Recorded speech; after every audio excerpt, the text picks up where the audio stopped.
ನಿನ್ನೆ Darshan sir arrest ಬಗ್ಗೆ ಮತ್ತೆ ಮ್ಯಾಕ್ಸ್ ಸಿನಿಮಾದ ಬಗ್ಗೆ ಸ್ವತಃ ನಮ್ಮ ಕಿಚ್ಚ ಸುದೀಪ್ ಸರ್ ಅವರೇ ಮೀಡಿಯಾ ಮುಂದೆ ಮಾತಾಡಿದ್ದಾರೆ. ಸೊ ಬನ್ನಿ ಏನೆಲ್ಲ ಮಾತಾಡಿದ್ದಾರೆ ಅನ್ನೋದ್ರ ಬಗ್ಗೆ ಕಂಪ್ಲೀಟ್ ಆಗಿ ನಿಮ್ಮ ಮುಂದೆ ಹೇಳ್ತಾ ಹೋಗ್ತೀನಿ. ಸ್ಟಾರ್ಟ್ ಮಾಡೋಕ್ಕಿಂತ ಮುಂಚೆ ನಮಸ್ಕಾರ ಬಸ್, welcome back to the Gajendra 2.0 family cinema news episode number 29ಗೆ ಪ್ರತಿಯೊಬ್ಬರಿಗೂ ಸ್ವಾಗತ ಇರುತ್ತೆ. ವಿಡಿಯೋ ಶುರು ಮಾಡೋಣ. ಸೊ ಇನ್ನು ಡೈರೆಕ್ಟ್ ಮೊದಲನೇ ನ್ಯೂಸ್ ವಿಷಯಕ್ಕೆ ಬಂದರೆ, ದರ್ಶನ್ ಸರ್ ಅವ್ರನ್ನ ಬ್ಯಾನ್ ಮಾಡಬೇಕು ಅಂತ ಪ್ರತಿಯೊಬ್ಬರು ಮಾತಾಡ್ತಿದ್ದಾರೆ. ಸರ್ ನಿಮ್ಮ ಅಭಿಪ್ರಾಯ ಏನು ಅಂತ ಪ್ರತಿಯೊಬ್ಬರು ಪ್ರಶ್ನೆ ಮಾಡಿದ್ರು ಕಿಚ್ಚ ಸುದೀಪ್ ಸರ್ ಅವರಿಗೆ. ಸೊ ಅದಕ್ಕೆ ಕಿಚ್ಚ ಸುದೀಪ್ ಸರ್ ಅವರು ಒಂದು ಉತ್ತರನ ಕೊಟ್ಟಿದ್ದಾರೆ. ಬ್ಯಾನ್ ಅನ್ನೋ ಪದನ ಬಳಕೆ ಮಾಡಕ್ಕೆ ಹೋಗಬೇಡಿ.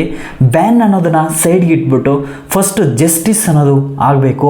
ಆ ತಾಯಿಗೆ ಜಸ್ಟಿಸ್ ಆಗಬೇಕು, ಆ ತಾಯಿ ಹೊಟ್ಟೆಯಲ್ಲಿರುವ ಮಗುಗೆ ಜಸ್ಟಿಸ್ ಆಗಬೇಕು ಅಂತ ಅವರು ತುಂಬಾ ಮೆಚ್ಯೂರ್ ಆಗಿ ಮಾತಾಡಿದ್ದಾರೆ. ಸೊ ಇನ್ನು ಕೆಲವು ರಿಪೋರ್ಟರ್ಸ್ ಬಂದ್ಬಿಟ್ಟು, ದರ್ಶನ್ ಸರ್ ಅವರು ನಿಮಗೆ ಸ್ನೇಹಿತರು, ನೀವು ಹತ್ರ ಇಲ್ದಿದ್ರು ಕೂಡ ನೀವು ಅವ್ರನ್ನ ಬಿಟ್ಕೊಡೋದಿಲ್ಲ ಅಂತ ಪ್ರತಿಯೊಬ್ಬರು ಅನ್ಕೊಂಡಿದ್ದೀವಿ. ಸೊ ಏನು ಹೇಳ್ತೀರಾ ಸರ್ ಇದ್ರ ಬಗ್ಗೆ ಅಂತ ಕೇಳಿದ್ದಕ್ಕೆ, ಇಲ್ಲಿ ಫ್ರೆಂಡ್ಶಿಪ್ಪು ಅದು ಇದು ಅಂತ ಬರೋದಿಲ್ಲ, ತಪ್ಪು ಮಾಡಿದರೆ ಶಿಕ್ಷೆ ಆಗಲೇಬೇಕು ಅಂತ ಹೇಳಿದ್ದಾರೆ. ಸೊ ಇನ್ನು ಮ್ಯಾಕ್ಸ್ ಸಿನಿಮಾದ ಬಗ್ಗೆ ಸ್ವತಃ ಸುಮಾರು ಜನ ಪ್ರಶ್ನೆ ಮಾಡಿದ್ದಾರೆ.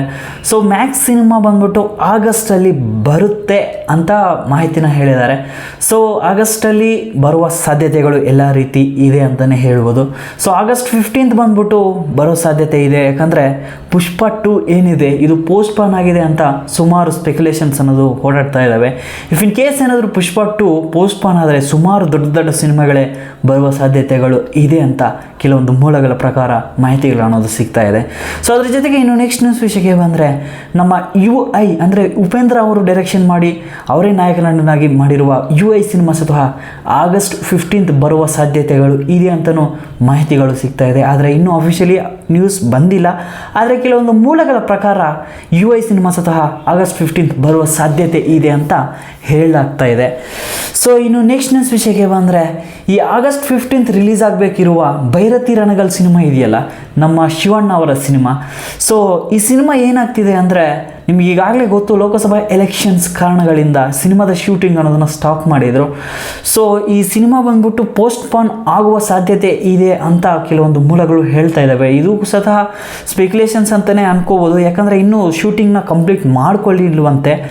So maybe next month ಆಗ್ಬೋದು ಅಂತ ಕೆಲವೊಂದು ಮೂಲಗಳ ಪ್ರಕಾರ ಮಾಹಿತಿ ಅನ್ನೋದು ಸಿಗ್ತಾ ಇದೆ. ಸೊ ಇನ್ನು ನೆಕ್ಸ್ಟ್ ನ್ಯೂಸ್ ವಿಷಯಕ್ಕೆ ಬಂದರೆ, ಕಲ್ಕಿ 2898 AD ಸಿನಿಮಾದ ಫಸ್ಟ್ ಸಿಂಗಲ್ ಬಂದ್ಬಿಟ್ಟು ಇವತ್ತು 11 ಗಂಟೆಗೆ ರಿಲೀಸ್ ಆಗ್ತಾ ಇದೆ. ಸೊ ನೋಡುಮ ಯಾವ ರೀತಿ ಇರುತ್ತೆ ಏನು ಅನ್ನೋದ್ರ ಬಗ್ಗೆ ಕಂಪ್ಲೀಟಾಗಿ ನಾಳೆ ಎಪಿಸೋಡ್ಸಲ್ಲಿ ನಿಮಗೆ ತಿಳಿಸ್ಕೊಡ್ತೀನಿ. ಸೊ ಬಸ್ ಬಂದ್ಬಿಟ್ಟು ತುಂಬಾ ಕಮ್ಮಿ ಆಗ್ತಿದೆ ಅಂತ ಪ್ರತಿಯೊಬ್ಬರು ಮಾತಾಡ್ತಿದ್ದಾರೆ. ಯಾಕಂದರೆ ಸಲಾರ್ಗಿರುವ ಬಸ್ ಏನಿದೆ ಆ ರೀತಿಯ ಬಸ್ ಇನ್ನೂ ಕ್ರಿಯೇಟ್ ಆಗಿಲ್ಲ ಕಲ್ಕಿ 2898 AD ಸಿನಿಮಾಗೆ ಅಂತ ಪ್ರತಿಯೊಬ್ಬರು ಮಾತಾಡ್ತಿದ್ದಾರೆ. ಹೌದು ನಿಜ, ಬುಜ್ಜಿ ಅನ್ನುವ ಒಂದು ಕಾರ್ನ ಹಿಡ್ಕೊಂಡು ತುಂಬಾ ಪ್ರಮೋಷನ್ಸ್ ಮಾಡ್ತಿದ್ದಾರೆ. ಆದರೂ ಸ್ವತಃ ಹೈಪ್ ಅನ್ನೋದು ತುಂಬ ಆಗ್ತಿಲ್ಲ ಅಂತಲೂ ಮಾತಾಡ್ತಾ ಇದ್ದಾರೆ. ಸೊ ನೋಡುಮ, ಇನ್ ಕೇಸ್ ಏನಾದರೂ ಸಾಂಗ್ ಹಿಟ್ ಆದರೆ ಸೊ ಪ್ರಮೋಷನ್ಸ್ ಇನ್ನೂ ಮಾಡಲಾಗ್ತಾ ಇದೆ. ಸೊ ಇಫ್ ಇನ್ ಕೇಸ್ ಏನಾದರೂ ಎಲ್ಲನೂ ತುಂಬಾ ಚೆನ್ನಾಗಿ ಆದರೆ ಬಸ್ ತುಂಬಾ ಹೈಪ್ ಕ್ರಿಯೇಟ್ ಆಗಿ ಫಸ್ಟ್ ಶೋ ಏನಿದೆಯಲ್ಲ ಇದರಲ್ಲಿ ಇಫ್ ಇನ್ ಕೇಸ್ ಏನಾದರೂ ಒಂದು ಒಳ್ಳೆಯ ಗುಡ್ ಟಾಕ್ ಬಂದರೆ ತುಂಬಾ ಬೂಸ್ಟ್ ಸಿಗುತ್ತೆ. ಆ್ಯಂಡ್ ಹೌದು ನಿಜ, ಸುಮಾರು 600ರಿಂದ 700 ಕೋಟಿ ಖರ್ಚು ಮಾಡಿದ್ದಾರೆ ಅಂತ ಕೆಲವೊಂದು ಮೂಲಗಳ ಪ್ರಕಾರ ಕೆಲವೊಂದು ವೆಬ್ಸೈಟ್ಸಲ್ಲಿ ಮಾಹಿತಿಗಳು ಅನ್ನೋದು ಸಿಗ್ತಾ ಇದೆ. ಸೊ ಅಷ್ಟು ಕಲೆಕ್ಷನ್ ಆಗಬೇಕು ಅಂದರೆ ತುಂಬಾ ನಾರ್ತ್ ಸೈಡು ತುಂಬಾ ಪ್ರಮೋಷನ್ಸ್ ಅನ್ನೋದು ಮಾಡಬೇಕು. ಸೊ ಅದಕ್ಕೋಸ್ಕರನೇ ನಾರ್ತ್ ಸೈಡಲ್ಲಿ ತುಂಬಾ ಪ್ರಮೋಷನ್ಸ್ ಮಾಡ್ತಿದ್ದಾರೆ ಅಂತಲೂ ಹೇಳ್ಬೋದು. ಸೊ ಇನ್ನು ನೆಕ್ಸ್ಟ್ ನ್ಯೂಸ್ ವಿಷಯಕ್ಕೆ ಬಂದರೆ, ತಲಪತಿ 69 ಸಿನಿಮಾನ ಯಾರು ಡೈರೆಕ್ಷನ್ ಮಾಡ್ತಿದ್ದಾರೆ ಅಂತ ಪ್ರತಿಯೊಬ್ಬರೂ ತುಂಬಾ ಇಂಟ್ರೆಸ್ಟಿಂಗ್ ಆಗಿ ಕಾಲಿವುಡ್ಡಲ್ಲಿ ವೆಯ್ಟ್ ಮಾಡ್ತಿದ್ದಾರೆ.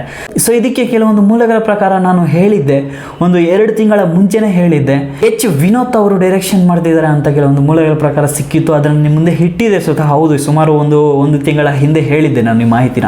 ಸೊ ಇವಾಗ ಮತ್ತೆ ಅದು ತುಂಬಾ ಟ್ರೆಂಡ್ ಕ್ರಿಯೇಟ್ ಆಗ್ತಿದೆ. ಅದ್ರ ಜೊತೆಗೆ ಒಂದು ಪೋಸ್ಟರ್ಸ್ ಸಹ ತುಂಬಾ ಟ್ವಿಟರಲ್ಲಿ ಟ್ರೆಂಡ್ ಆಗ್ತಿದೆ. ಸೈಡಲ್ಲಿ ಹಾಕಿದ್ದೀನಿ ನೋಡಿ. ಸೊ ವಿನೋದ್ ಅವರೇ 69 ಸಿನಿಮಾನ ಡೈರೆಕ್ಷನ್ ಮಾಡ್ತಿದ್ದಾರೆ. ನಿಮ್ಗೆ ಈಗಾಗಲೇ ಗೊತ್ತಿದೆ ಯಾತಕ್ಕೋಸ್ಕರ ತುಂಬಾ ಇಂಟ್ರೆಸ್ಟಿಂಗ್ ಆಗಿ ಕಾಯ್ತಿದ್ದಾರೆ ಅಂದರೆ, 69 ಸಿನಿಮಾ ಮಾಡಿದ ಮೇಲೆ ತಲಪತಿ ವಿಜಯ್ ಅವರು ಸಿನಿಮಾ ಇಂಡಸ್ಟ್ರಿಯಿಂದ ತುಂಬಾ ದೂರ ಹೋಗ್ತಿದ್ದಾರೆ, ಪಾಲಿಟಿಕ್ಸ್ಗೆ ಎಂಟ್ರಿ ಆಗ್ತಿದ್ದಾರೆ ಅಂತ ಪ್ರತಿಯೊಬ್ಬರಿಗೂ ಗೊತ್ತೇ ಇದೆ. ಸೊ 69 ಸಿನಿಮಾನ ಬಂದ್ಬಿಟ್ಟು ವಿನೋದ್ ಅವರು 99.9% ಅವರೇ ಡೈರೆಕ್ಷನ್ ಮಾಡಿ ಅವರೇ ಕಥೆನ ಬರ್ಕೊತಿದ್ದಾರೆ ಅಂತ ಕೆಲವೊಂದು ಮೂಲಗಳ ಪ್ರಕಾರ ಮಾಹಿತಿಗಳು ಅನ್ನೋದು ಸಿಗ್ತಾ ಇದೆ. ಸೊ ನೆಕ್ಸ್ಟ್ ನ್ಯೂಸ್ ವಿಷಯಕ್ಕೆ ಬಂದರೆ, ಈ ಸೈಡಲ್ಲಿ ಒಂದು ವಿಡಿಯೋ ಹೋಗ್ತಿದೆ.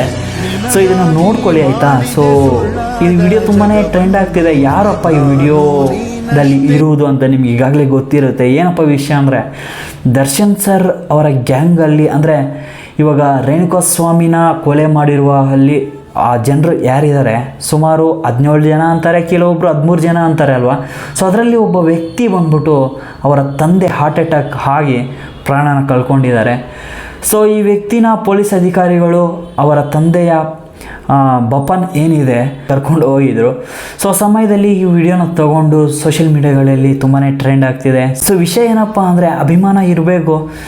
ಸೊ ಒಬ್ಬ ಹೀರೋಗಾಗಿ ಸ್ವಂತ ಹೀರೋನೇ ಕಳ್ಕೊಬಿಟ್ಟಿದ್ದೀಯ ಅಂತ ಲೈನ್ಸ್ ಬರೆದು ತುಂಬಾ ಟ್ರೆಂಡ್ ಅನ್ನೋದು ಶುರು ಆಗ್ತಾ ಇದೆ. ಹೌದು ನಿಜ, ಈ ವಿಡಿಯೋನ ನೋಡಿದ್ರೆ ತುಂಬಾ ಕಷ್ಟ ಆಗುತ್ತೆ. ನಾನು ಏನು ಹೇಳೋಕ್ಕೆ ಇಷ್ಟಪಡ್ತೀನಿ ಅಂದರೆ ಅಭಿಮಾನ ಇರಬೇಕು, ಆದರೆ ಕುರುಡು ಅಭಿಮಾನ ಯಾವತ್ತೂ ಮಾಡೋಕ್ಕೆ ಹೋಗಬೇಡಿ. ಸಿನಿಮಾನ ನೋಡಿದ್ವಾ, ಒಂದು 2 ಅವರ್ ಎಂಟರ್ಟೈನ್ಮೆಂಟ್ ಸಿಗುತ್ತೆ ನಮಗೆ. ಸಿನಿಮಾನ ನೋಡಿದ್ವಾ, ಖುಷಿ ಪಟ್ವಾ, ನೀವು ಅವ್ರಿಗೆ ಸಪೋರ್ಟ್ ಮಾಡ್ದಂಗೆ ಇಷ್ಟು ಮಾತ್ರ ಮಾಡಿದ್ರೆ ಏನಕ್ಕೋಸ್ಕರ ಅಂದರೆ ಅವರು ಹಣ ಹಾಕಿ ಸಿನಿಮಾನ ಮಾಡಿರ್ತಾರೆ. ಸೊ ನಾವು 200ರಿಂದ 150 ರೂಪಾಯಿ ಕೊಟ್ಟು ಸಿನಿಮಾನ ನೋಡಿ ಬರ್ತೀವಿ. ಸೊ ಆ ಹಣ ಕೊಟ್ಟು ನಾವು ಸಿನಿಮಾ ನೋಡಿ ಬರ್ತಾಯಿದ್ದೀವಿ. ಅವರು ನಮಗೆ ಏನು ಕೊಡ್ತಿದೆ, ಜಸ್ಟ್ 2ರಿಂದ 2.5 ಅವರ್ ಬಂದ್ಬಿಟ್ಟು ಎಂಟರ್ಟೈನ್ಮೆಂಟ್ ಮಾಡ್ತಿದ್ದಾರೆ.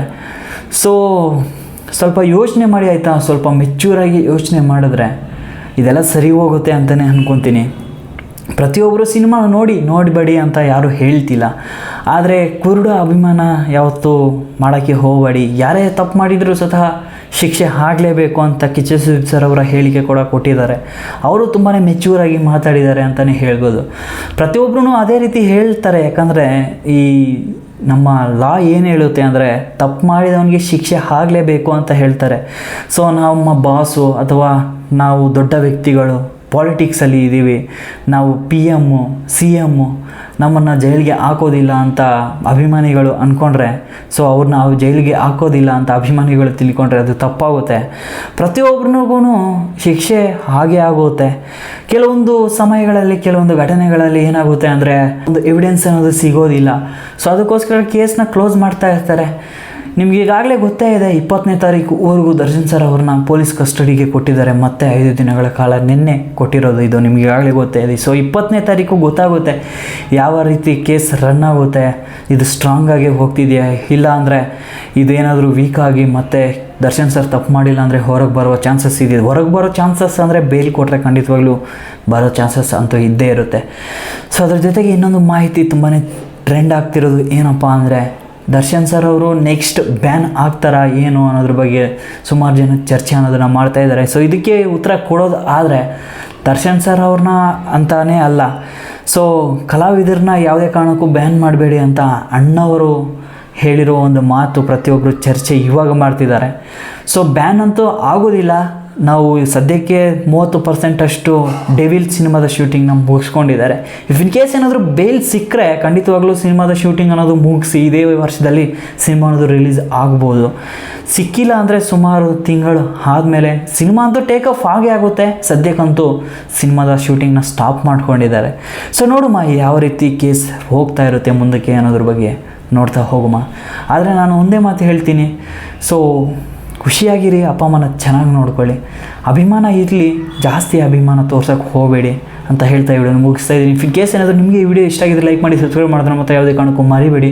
ಸ್ಟುಡಿಯೋದಲ್ಲಿ ಸಿಗ್ತೀನಿ. ಅಪ್ಪ ಅಮ್ಮನ ಚೆನ್ನಾಗಿ ನೋಡ್ಕೊಳ್ಳಿ.